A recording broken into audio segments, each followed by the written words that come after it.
Hi friends, బేబక్కవర్ తప్పెవరిది అంటే నేను మాత్రం బేబక్కనే అని చెప్తాను. ఎందుకంటే నిఖిల్ మాత్రం ఏం చేస్తాడు, తను బిగ్ బాస్ కంటెస్టెంట్గా వచ్చినప్పుడు తను మాత్రం అన్నిటికీ స్టాండ్ తీసేసుకొని ఏం చేయగలడు. కానీ నాకు ఒకటి అర్థమైంది ఏంటంటే నిఖిల్ అండ్ సోనియా కొంచెం ట్రాక్ అయితే అవుతుంది అని చెప్పేసి మనం చూసినట్టయితే నిఖిల్ ఒక దగ్గర కూడా అంటుంటాడు, వచ్చి నువ్వు ఇక్కడ చిల్లవు లోపలికి రా అని చెప్పి గమనించడం ఇవన్నీ చూస్తుంటే నాకు ఒకటి ఏమనిపించింది అంటే నిఖిల్ సోనియాకి దగ్గర అవ్వాలనుకుంటున్నాను. అలాంటప్పుడు సోనియాకి అగేన్స్ట్గా నిఖిల్ ఎందుకు మాట్లాడతాడు? సో బేబక్క విషయానికి వచ్చినట్టయితే తను నీకు చాలా ఎంటర్టైన్మెంట్ ఫీల్ తను చాలా ఎంటర్టైన్మెంట్ ఇస్తుందేమో అని చెప్పేసి బిగ్ బాస్కి తీసుకొస్తే, కానీ తను చాలా చెప్పబడింది అని అయితే అనిపించింది. ఈ షోలో మాత్రం బేబక్క నుంచి అయితే ఎట్లాంటి ఎంటర్టైన్మెంట్ అయితే మన కళలో కొంచెం అది కూడా భాషతో మాట్లాడేటప్పుడు అండ్ మణికంఠతో ఉన్నప్పుడు అలా అనిపించింది. కానీ మిగతా అప్పుడైతే నాకు ఇక్కడ తను ఎంటర్టైన్మెంట్ ఇచ్చినట్టు అసలు ఇన్స్టాగ్రామ్లో బేబక్కని చూస్తే వాళ్ళైతే ఎవరైనా ఇన్స్టాగ్రామ్లో కానివ్వండి, యూట్యూబ్లో కానివ్వండి చూసిన వాళ్ళైతే అబ్బరే ఈమె మస్తు ఫన్నీ ఉంటుంది అనిపిస్తుంది. కానీ ఆమె ఏదో స్క్రిప్ట్ పెట్టి మాట్లాడేదేమో బయట, లైక్ అంటే ఇన్స్టాగ్రామ్లో రీల్స్ అప్పుడు మేబీ తను ఏదైనా కంటెంట్ చేసుకొని మాట్లాడేదేమో, తన రియల్ క్యారెక్టర్ అది కాదేమో అని చెప్పి అయితే ఇందులో అనిపించింది. ఒక నస లాగైతే అనిపించింది. అంటే ప్రతి దాన్ని లాగడం, ప్రతి దాన్ని తెగేదాకా ఇచ్చేసుకోవడం. సోనియా విషయానికి వచ్చినట్టయితే అదే మన కుక్కర్ విషయంలో అయితే చాలా పెద్ద ఇదవ్వడం. సరే అప్పుడు తను ఇష్టం వచ్చినట్టు మాట్లాడింది సోనియా, అది కూడా నచ్చలేదు. అయితే తను బేబక్క అదే చెప్తున్నా, ఇష్టం వచ్చినట్టు మాట్లాడుతున్నప్పుడు నిఖిల్ స్టాండ్ తీసుకోవాలంటే నిఖిల్ ఎందుకు స్టాండ్ తీసుకుంటాడు అనేది మన క్వశ్చనే కాదు, ప్రతి ఒక్కళ్ళ క్వశ్చన్. అసలు ఎవరికి ఏం రైట్స్ ఉండవు కదా, ఎవరిపైన ఎవరు స్టాండ్ తీసుకోవడానికి కూడా. బట్ నిఖిల్ అయితే బాగా నిఖిల్ని బాగా టార్గెట్ చేసేసి ఇంకా నువ్వు అది అని చెప్పేసి సోనియానే బెస్ట్ అని చెప్పేసి, అంటే సోనియా ఇంత చేసినా సోనియా బెస్ట్, నిఖిల్ స్టాండ్ తీసుకోకపోతే నిఖిల్ మాత్రం బెస్ట్ కాదా అని అయితే ప్రతి ఒక్కరికి ఆలోచించేలాగైతే అనిపించింది. మీకు కూడా అలాగే అనిపించి ఉంటుంది. నిఖిల్ విషయానికి వచ్చినట్టయితే నిఖిల్ నిజంగానే బేబక్కకి భయపడ్డాడు లేదంటే ఏంటో, కానీ ఇంకా తనకి ఏం అర్థం కావట్లేదు అనమాట. ఇంకా అసలు ఏం చేద్దాము, అసలు ఎలా ఇదంతా అని చెప్పేసి ఆలోచిస్తున్నాడు. అసలు ఎంట్రా బాబు ఇదంతా, ఇటు పోతే ఇది అటు పోతే అది అన్నట్టు అయితే అయిపోయింది. బట్ మనం చూసినట్టయితే నిఖిల్ ఎందుకు సోనియాతో క్లోజ్గా ఉంటున్నాడు అంటే, నేను నామినేషన్ చేశాను కదా సార్ అని అంటున్నాడు.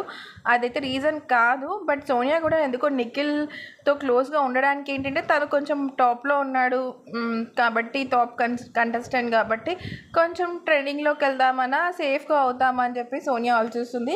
బట్ నిఖిల్ ఎందుకు సోనియాకి క్లోజ్ అవుతున్నాడు, అలాంటప్పుడు నామినేషన్ ఎందుకు చేశాడో అయితే మనకైతే అర్థం కావట్లేదు. బట్ నిఖిల్ సంచాలకుగా కూడా ఫెయిల్ అయిపోయాడు అని అయితే నాకు అనిపించింది. బట్ బేబక్క అయితే నిఖిల్ని చాలా టార్గెట్ చేసేసి నిఖిల్ని ఇష్టం వచ్చినట్టు అనేసి బయటకు వచ్చేసేమో సోనియానే సూపర్, సోనియా అట్లీస్ట్ ఆ ఫ్రెండ్ మాట్లాడింది అలా కూడా కాదు ఇది అని చెప్పేసి నిఖిల్ని అనడం అయితే నాకు నిజంగానే కరెక్ట్ కాదు అనిపించింది. ఎందుకంటే ఎవరిపైన ఎవరికైతే రైట్స్ ఉండవు. బట్ బేబక్క ఈరోజు బయటకు వచ్చేస్తుంది అంటే ఎలిమినేట్ అయిపోయి బయటకు వచ్చేస్తుంది కాబట్టి సో మనం ఎక్కువ మాట్లాడుకోవడానికి కూడా ఏమీ లేదు. పాపం తను చాలా ప్రూవ్ చేసుకోవడానికి వచ్చింది, కానీ నిజంగానే ఏం ప్రూవ్ చేసుకోకుండా వెళ్ళిపోతుంది. అట్లీస్ట్ కొంచెం కంటెంట్ ఇచ్చినా కానీ ఈ వారం సేవ్ అయ్యేది. కానీ ఈ వారం నిజంగా ఎలిమినేషన్ అనేది షాకింగే. కానీ నేను ఎందుకు పంపిస్తున్నారంటే తిన వల్ల ఏమీ యూజ్ లేదు అన్నప్పుడు బిగ్ బాస్ మాత్రం ఎందుకు ఉంచుకుంటుంది అనేది మనందరికీ తెలిసిన విషయమే. ఎందుకంటే ఇన్ని డబ్బులు ఇచ్చినప్పుడు కొంచెమైనా ఎంటర్టైన్మెంట్ ఇవ్వాలి కదా. సో తిని నుంచి అయితే ఏం రాలేదు. విష్ణుప్రియ నుంచి కూడా మనకి ఏమైతే కనిపించలేదు. నిఖిల్ అండ్ సోనియా కొంచెం కంటెంట్ అయినా సృష్టిస్తున్నారు. అట్లీస్ట్ కొంచెం లవ్ ట్రాక్ లేదంటే ఏదన్నా ఉంటుంది, శేఖర్ భాష అయినా కానీ కొంచెం కామెడీగా ఉంటుంది. కానీ బేబక్క నుంచి అయితే మనకి ఎలాంటి ఎంటర్టైన్మెంట్ కానివ్వండి ఏది లేకపోయేసరికి ఇంకా బేబక్కనైతే పంపించేద్దామని చెప్పి అయితే బిగ్ బాస్ అయితే ఇదైపోయారు. కానీ ఫస్ట్ టైం వెళ్ళిన వాళ్ళు అయితే పాజిటివ్గానే వెళ్తారు. వాళ్ళపైన ఎట్లాంటిది ఇదైతే ఉండదు అనమాట, నెగిటివిటీ అయితే ఉండదు అని చెప్పి మనందరికీ తెలిసిన విషయమే. కానీ బేబక్క అయితే కొన్ని డేస్ అయినా ఉంటుందేమో, అట్లీస్ట్ 3-4 వీక్స్ అయినా ఉంటుందేమో అనుకున్నాను. బట్ బేబక్క ఎలిమినేట్ అయిపోయి బయటకు వచ్చేసింది. అసలు చెప్పాలి అంటే ఆ గ్యాంగ్లో బేబక్క లాంటి వాళ్ళైతే ఇమడమ్మడం అయితే కష్టం. ఎందుకంటే ఈవిడ కొంచెం పెద్ద ఆవిడ కాబట్టి వాళ్ళు రెస్పెక్ట్ ఇవ్వకుండా వాళ్ళంతా యూత్ అలాగే ఉన్నారు. చూడ్డానికైతే చాలా యంగ్గానైతే ఉన్నారు. ఈమెను కంపేర్ చేస్తే మాత్రం వాళ్ళు యంగే, వాళ్ళని యంగు అని కూడా చెప్పను. బట్ జనరేషన్ గ్యాప్ అయితే ఉంటుంది కాబట్టి అక్కడ మింగిల్ అవ్వడం అయితే చాలా కష్టం బేబక్క. సో మొత్తానికైతే బేబక్క అయితే బయటకు వచ్చేసింది. నిఖిల్ అండ్ బేబక్క విషయానికి వచ్చినైతే నిఖిల్ మాత్రం ఏం చేయగలడు అసలు ఈ విషయంలో అని అయితే నాకు కూడా అనిపించింది. మీకేమనిపించిందో కామెంట్స్లో చెప్పండి. బట్ బేబక్క అయితే తెగ నసుగడము, ఇంకా నిఖిల్ని టార్గెట్ చేసినట్టయితే అనిపించింది.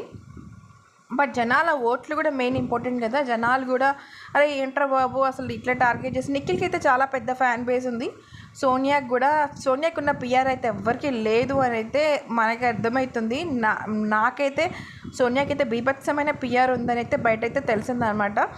బట్ ఇదేమైనా బేబక్క సోనియా ఇంకా ఇలా అవుతున్నప్పుడు సోనియా పిఆర్ టీమ్ బేబక్కని పంపించడానికి ట్రై చేస్తారు కదా. అంటే ఎవరు డేంజర్ జోన్లో ఉన్నారో వాళ్ళకి వేసేసి బేబక్కకి అయితే ఎక్కువ ఓట్స్ రాకుండా కూడా చేసే ఛాన్స్ ఉంది. అలా కూడా చేయొచ్చు. మొత్తానికి అయితే బేబక్క అయితే ఎలిమినేట్ అయిపోయి బయటికి వస్తుంది. నిఖిల్ని టార్గెట్ చేసిన బేబక్క ఇంకా నిఖిల్ అయితే ఏం చేయలేడు అని చెప్పి అయితే అర్థమైపోయింది అనమాట. నిఖిల్ అని హెల్ప్ అయితే రాదు, సోనియాకి అగేన్స్ట్గా ఉండడు అని తెలిసాక అలా ఎందుకు అని చెప్పేసి మాట్లాడడం. ఇంకా దీంట్లో వెనకాల నాకు తెలిసి ఏదో జరుగుతుంది. మనకి ప్రోమో చూసినట్టయితే ప్రోమోలోనే కాదు ఇన్స్టాగ్రామ్లో ఒక రీల్ అయితే వైరల్ అవుతుంది. ఏంటంటే సోనియా అండ్ నిఖిల్ ఏదో తల దుమ్మడం అలాంటివి. సో ఏదో ట్రాక్ అయితే నడుస్తుందని మన అందరికీ తెలుసు. బట్ అలాంటప్పుడు ఈ ట్రాక్ నడిచే టైంలో నిఖిల్ ఎందుకు సోనియాకి అపోజ్గా ఉంటాడు, మీరు ఒక్కసారి ఆలోచించండి. సో బేబక్క విషయానికి వచ్చినైతే బేబక్క నిఖిల్ విషయానికి వచ్చి నిఖిల్ అయితే ఏం చేయడానికి అయితే లేదు కాబట్టి బేబక్కదే తప్పు అని అయితే నాకు అనిపించింది. నాగార్జున సార్ కూడా అదే అన్నారనమాట. ఇట్లాంటి అతను అది ఇది అని చెప్పేసి నిఖిల్ని కొంచెం అన్నట్టు అనిపించింది. గిచ్చినట్టయితే గిచ్చడం జరిగింది. నాకైతే నిన్న ఎపిసోడ్ చూసినట్టయితే నిజంగానే నాగార్జున సార్ అసలు కనీసం చూశాడా, నాగమామ కనీసం చూశాడా అసలు బిగ్ బాస్ని, లేదంటే ఇచ్చిన దాన్ని మాట్లాడేస్తున్నాడా?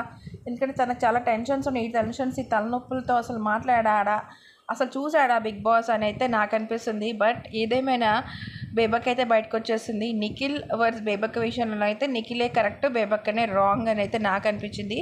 మీకేమనిపించిందో కామెంట్లో చెప్పండి. బేబక్క ఎలిమినేట్ అవ్వడం కరెక్టా రాంగా అని మీకు ఏమనిపించిందో అది కూడా నాకైతే కామెంట్స్లో చెప్పండి. And don't forget to like this video. If మీకు నచ్చినట్టయితే లైక్ చేయడం అయితే మర్చిపోవద్దు. బట్ ఏదేమైనా కొంచెం బేబక్క కొన్ని డేస్ ఉంటే బాగుండు అని అయితే నాకు అనిపించింది. Thank you so much for watching. And ఈ వీడియోని అయితే లైక్ చేయడం అయితే మర్చిపోదు. Bye friends, take care, have a nice day.